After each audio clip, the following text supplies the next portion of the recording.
বাঁশি বাজালো, যার যেমন কান সে ঠিক তেমনই শুনলো। এখন গোবিন্দ যার উদ্দেশ্যে বাজিয়েছে সে তো শুনেছে এবং অন্যান্য অনেকেই শুনেছে। তা বাঁশি যে বাজলো, দেখুন এই বাঁশির আবার তিনটি নাম, মানে তিন প্রকারের বাঁশি গোবিন্দে: বেণু, বংশী, মুরলী। বেণু বাজে কখন? যখন গোবিন্দ গোঠে যায় ধেনুবৎস সখাগণকে নিয়ে। বংশী কখন বাজে? রাধারানীকে যখন বাঁশির সুরে ডাকে। আর মুরলী যেটা বেজেছিল শুধুমাত্র রাসে। আবার আসুন আমরা একটু ছোট্ট করে দেখি মা, ভগবান কৃষ্ণের যে বাঁশি, এই বাঁশি কিভাবে সৃষ্টি হলো। হরে কৃষ্ণ। বাঁশির সৃষ্টি তত্ত্বটা আমরা একটু জেনে নেব। সত্যযুগে দেবগুরু বৃহস্পতি নিষ্কাম যজ্ঞ করেছিল। সেই যজ্ঞে যখন আহুতি দেন, ওই হোমানলের মধ্যে দিয়ে একটা 25 পর্বের বাঁশের সৃষ্টি হয়। সেই 25 পর্বের বাঁশ কয়েকটি খণ্ডে বিভক্ত হয়, আর এক একটি খণ্ড এক এক দেবতার হাতে যন্ত্র তৈরি হয়। এবার আমরা গুনবো কয়টি খণ্ডে কি কি হয়েছে। বললেন নবমে বিষ্ণু সারিঙ্গী। বিষ্ণু সারিঙ্গী হলো 9টি পর্বে। সপ্তমে হরকা মুকুট, মানে ভোলানাথের হাতে ধনুক হলো 7টি পর্বে। 9 সাথে কত হয়? যোগ করুন। বেশ। পঞ্চমে রামকদণ্ড, রামচন্দ্রের হাতে ধনুক হলো 5টি পর্বে। কত হলো? ত্রিপর্বে গান্ডীব অর্জুন, অর্জুনের হাতে যে ধনুক সেটা হলো 3টি পর্বে। তাহলে বাকি রইল কটার?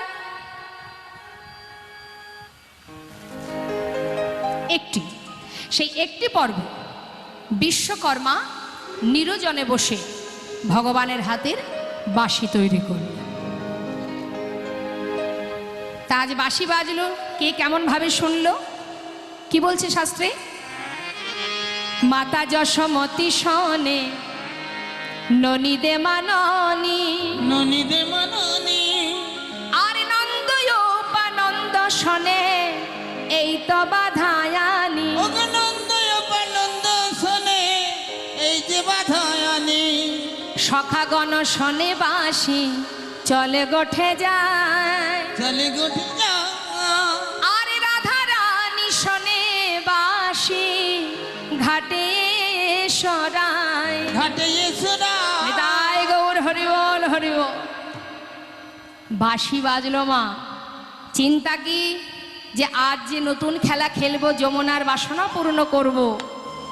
যমুনার বাসনা পূরণের আরও অনেক কারণ আছে। যেদিন গোবিন্দ মথুরায় কারাগারে জন্মগ্রহণ করেছিল, বসুদেব যখন মাথায় করে নিয়ে যমুনার উপর দিয়ে যায়, সেই সময় যমুনা গোবিন্দের চরণ স্পর্শ করে বলেছিল, হে প্রভু, আমি তোমার যুগল দর্শন পেতে চাই।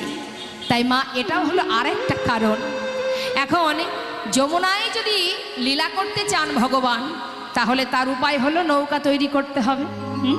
তাহলে নৌকা যদি তৈরি করতে হয়, কি করে করবেন গোবিন্দ? নৌকা তৈরি করবেন, এখন উপায় কি? বিলম্ব না করে তিনি যোগমায়াকে স্মরণ করলেন। মা যোগমায়া যোগেশ্বরী, লীলার সহায়কারিণী। মা যোগমায়াকে যেই না স্মরণ করেছে, মা যোগমায়া তিনি গোবিন্দের স্মরণে গোবিন্দের কাছে এলেন। মা গো, আমরা মায়ের একটা ছোট গান শুনে নিই। ভগবান মাকে স্মরণ করছে, আমরাও একটা মায়ের প্রার্থনা স্বরূপ একটা গান শুনে নিই।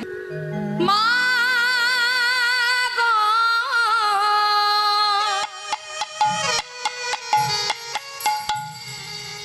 আমার মা গো, বিশ্বরূপিণী তুমি মা, মা বিশ্বরূপিণী তুমি মা।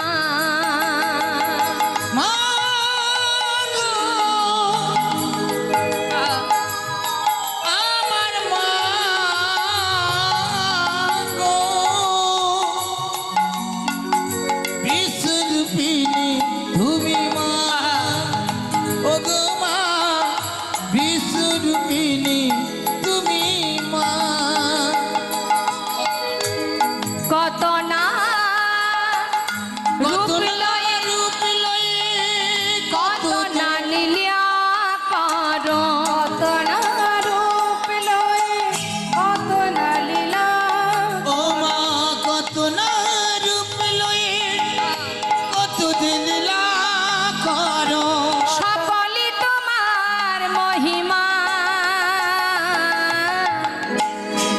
বিশ্বরূপিণী তুমি মা, বিশ্বরূপিণী তুমি মা, মা গো,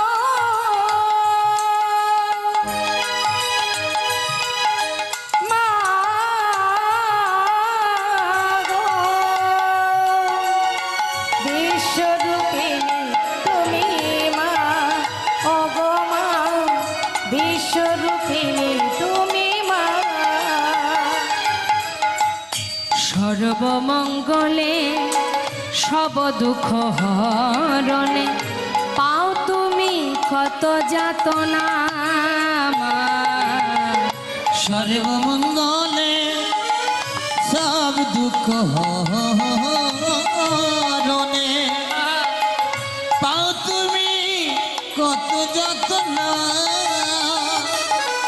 কথাটা কিন্তু সত্য মা।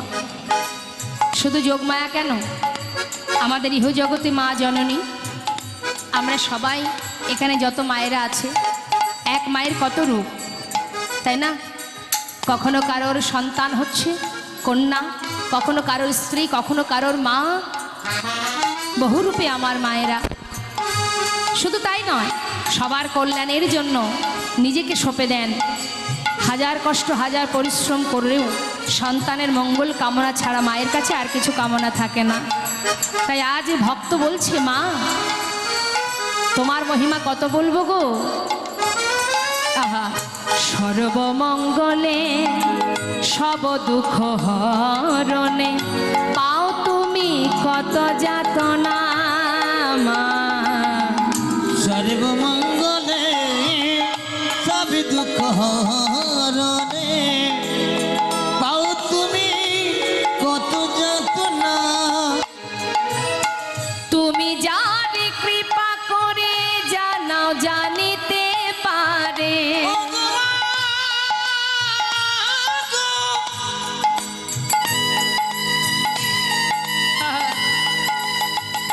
আমার মা গো, শ্যামা মা গো, তুমি তুমি যার কৃপা করে জানাও জানিতে পারে। সকলি তোমার মহিমা, বিশ্বরূপিণী তুমি মা, ওগো মা, বিশ্বরূপিণী তুমি মা। মা গো, শ্যামা মা গো, বিশ্বরূপিণী তুমি মা, ওগো মা, নিতাই গৌর হরিবল হরিবল হরিবল।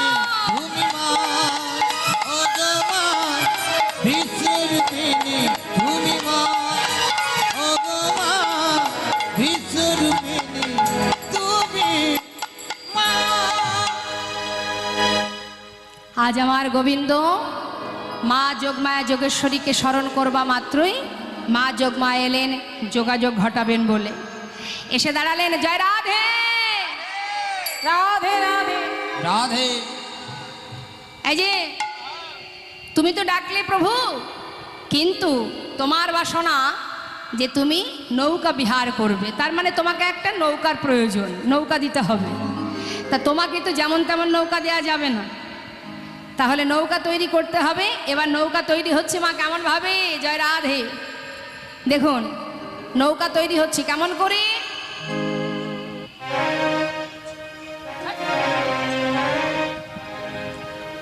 নৌকা তৈরি হচ্ছে কেমন ভাবে, বিবেক বৈরাগ্য দিয়া দোগলই গড়িল, বিবেক বৈরাগ্য দিয়া দুবলে গড়িল। আছে মায়েরা হয়তো অনেকে নৌকা পার হয়েছেন তো। তা আমি ছোট্ট করে একটু বোঝানোর চেষ্টা করছি। মানে একটা নৌকার দুই পাশে এরকম দুই দিকে তিন কোণা করে কাঠ থাকে। এই তিন কোণা কাঠ একটা নৌকার দুই দিকে থাকে না, ওটাকে বলে দোগল। তাই বলছে বিবেক বৈরাগ্য দিয়া দোগলই গড়িল, বিবেক বৈরাগ্য দিয়া দোগলই গড়িল, ধৈর্য দাঁড়াহার উপর খাড়া যে করিল। ওই না ধৈর্যের দ্বারার উপর খাড়া যে করিল। ধৈর্য দ্বারা কোনটা? এই যে বলো, আমার দিকে তাকাও। ধৈর্য দ্বারা কোনটা বলো? হ্যাঁ, মানে দুই দিকে যে কোনাকুনি করে দুটো কাঠ লাগানো থাকে, আর তার সঙ্গে যে কাঠটার উপরে ওটাকে দাঁড় করানো হয় দুই পাশে দুটো, সেটাকে বলছে ধৈর্য দ্বারা। ধৈর্য দ্বারাহার উপর খাড়া যে করিল। ওই ধৈর্য দ্বারার উপর খাড়া যে করিল। ওই না ধৈর্যের দ্বারার উপর খাড়া যে করিল। আচ্ছা, এবার কি করলো মা?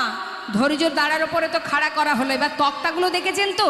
নৌকার তলায় যে তক্তাগুলো মারা থাকে, ওই তক্তাগুলো কি বললেন? আসক্তির তক্তা তাহে জুড়াইয়া দিল। আসক্তির তক্তা তাহে জোড়াইয়া দিল। ওই না শক্তির তক্তা তাহি জুড়াইয়া দিল। লালসার বাটাম লোহা তাহাতে মুড়িল।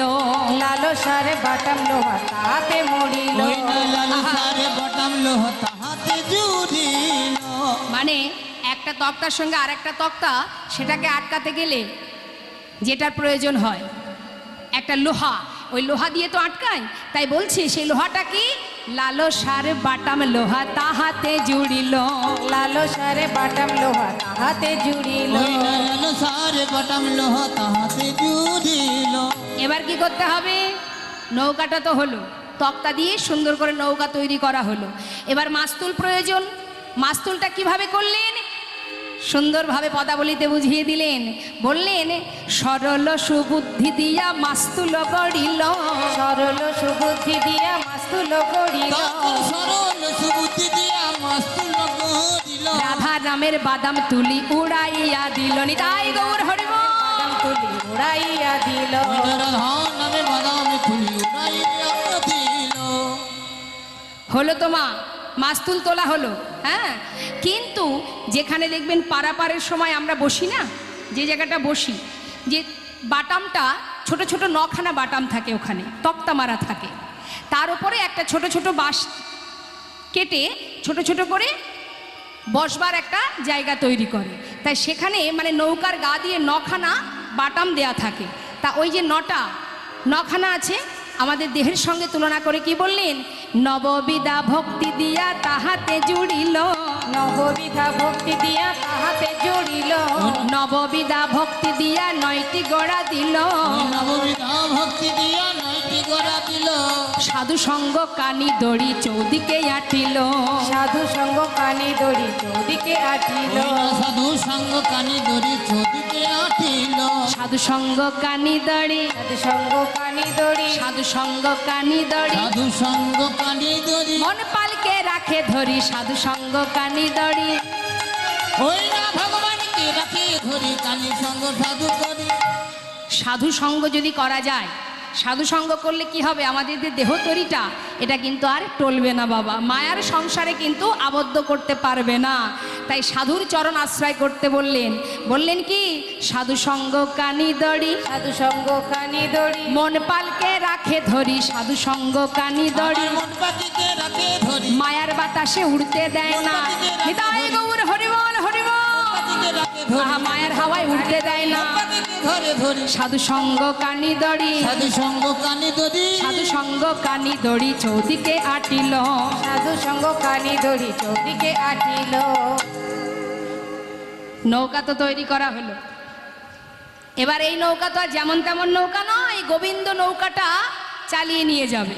তাহলে নৌকা যখন গোবিন্দ চালাবে, সেটাকে তো সাজাতে হবে। এখন যে সে জিনিস দিয়ে সাজাচ্ছে না, নৌকা সাজাচ্ছে কি? বহু বহু মূল্যবান রত্ন দিয়ে। কি কি দিয়ে সাজাচ্ছে? সৃজিল তরণী খানি, প্রবল মুকুতায়ানি। সৃজিল হৃদয় গৌর হরিবল। প্রবলয় মুকুতায়ানি। আহা, সৃজিল তরণী খানি, প্রবল মুকুতায়ানি। রানী গোবিন্দ আমার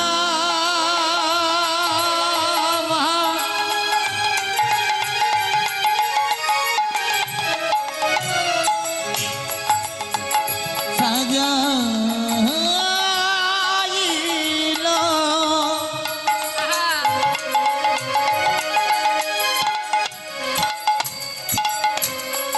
অতি যত্ন করে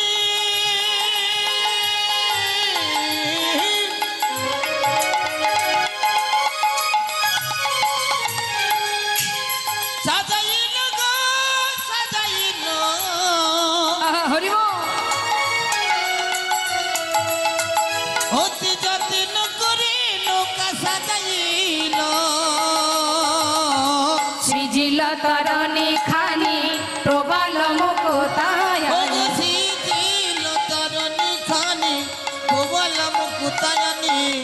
আর কি করেছে মা মাঝে মাঝে মানে প্রবাল আর মুক্তা দিয়ে সাজিয়েছে আবার তার মাঝখানে মাঝখানে কি দিয়েছে মাঝে মাঝে হীরা রগাথনি মাঝে মাঝে হীরা রোগাথনি ওই না মাঝে মাঝে হীরা রগাথনি আর শিখি পুচ্ছ গুঞ্জ ছাড়া রজত কাঞ্চনে মোড়া পুচ্ছ গুঞ্জ ছাড়া রজত কাঞ্চনে মোড়া কেরাওয়াল রজত কিঙ্কিনি ওই না কেরওয়াল রজত কিঙ্কিনি বাজিছে কিঙ্কিনি বাজিছে আজি কিঙ্কিনি বাজিছে কিনকিনি বাজিছে কিকিনি কিকিনি বলে কিঙ্কিনি বাজিছে কিকিনি কিকিনি বলে কিঙ্কিনি বাজিছে ওই না কেরওয়াল রজত কিনকিনি কেরওয়াল রজত কিনকিনি কি বলছে কিঙ্কিনি বাজিছে কিঙ্কিনি বাজিছে কিঙ্কিনি কি বলছে কিকিনি কিকিনি বলে কিঙ্কিনি বাজিছে কিকিনি কিকিনি বলে কিঙ্কিনি বাজিছে রাইকিনি না শ্যামিকিনি কিঙ্কিনি বাজিছে ওই না রাইকিনি না শ্যামকিনি কিনকিনি বাজিছে হ্যাঁ কিঙ্কিনি বাজছে আর বলছে আমি কাকে কিনবো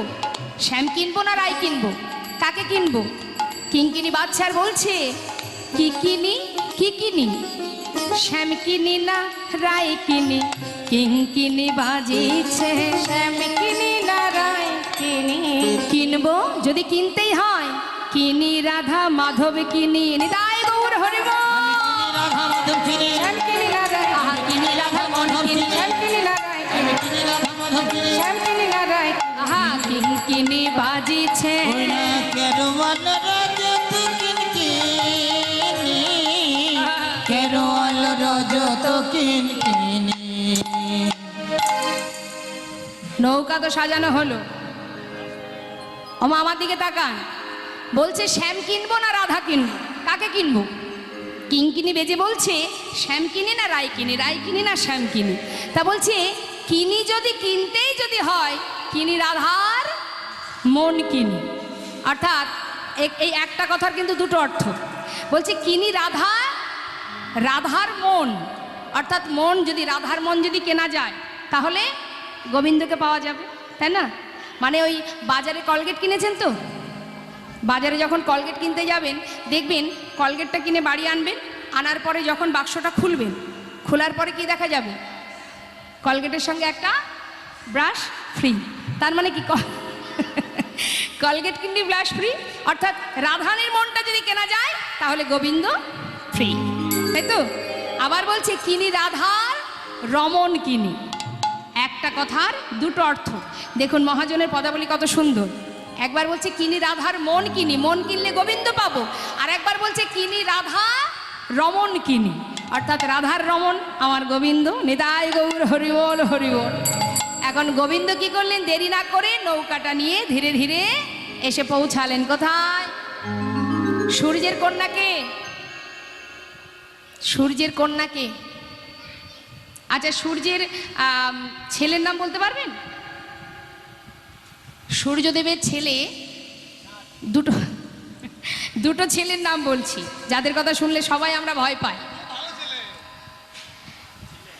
মা বলতে পারবেন কে বলতে পারবেন দুই ছেলের নাম যাদের কথা শুনলে সবাই ভয়ে ভীত জানেন না সূর্যের দুটো ছেলের নাম শুনুন এক ছেলে হলো যমরাজ আর এক ছেলে হলো গ্রহরাজ।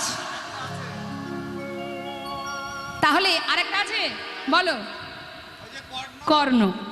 এখন দুই ছেলের কথা শুনলে সবাই ভয় পায়, যমের ভয় কে না পায়? আবার গ্রহরাজের ভয় সবাই পায় বলে শনিবার শনিবার দেখবেন ধূপ প্রদীপ বাতাসা নিয়ে সব লাইন দিয়ে দাঁড়িয়ে থাকে রাস্তার ধারে বড় ঠাকুরের সামনে গিয়ে, তাই না? তবে কি ভক্তি ভরে সেবা দিতে যায়? ভয়ে ভীত হয়ে। কারণ শাস্ত্রে আছে নাকি, গ্রহ যদি কারোর ঘরে একবার বা ঘাড়ে চাপে 12 বছরের আগে নাকি সে আর নামে না। এই ভয়ে সবাই গিয়ে লাইন দিয়ে দাঁড়িয়ে থাকে।